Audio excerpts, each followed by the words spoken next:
Delegates from the United States and Russia will meet in Turkey today as part of continued efforts to normalize embassy operations between the two countries. And the talks, which will take place at the Russian consulate in Istanbul, will not include any discussion of political or security issues. This is what the United States has said.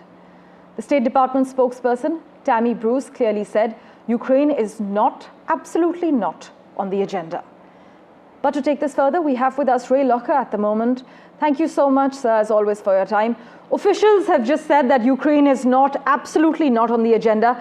But can we take this for face value? In fact, what are your expectations from these talks?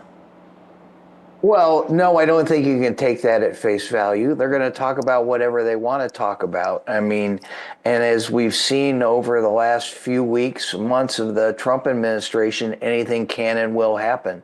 And sometimes what people say is not exactly what happens. We saw that with the tariffs.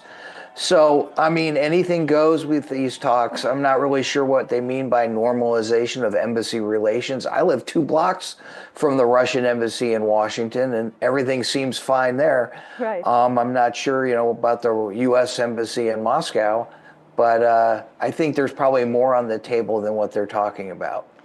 Right. Also, even though Russia has so far failed to agree to a full ceasefire, and while Trump has been vocal about being very pissed off and angry with the Kremlin, he's yet to take any concrete action to force Russia to end its full-scale invasion as we speak.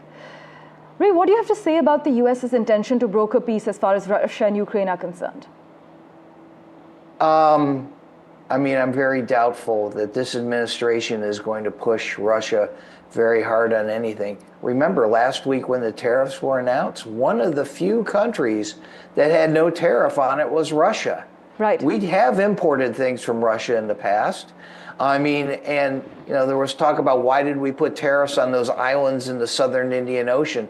Well, maybe that China would try to somehow use them to ship goods to the United States. Well, what about Russia? It's right next to China. So there's a lot of things that don't really make sense in all of this. I would love to see these talks lead to a better world and something that ends the war in Ukraine. Of course. But I haven't seen much lately that makes me feel comfortable about that. Right, as always, thank you so much for joining us with your viewpoint. We will, of course, keep in touch with you for regular updates.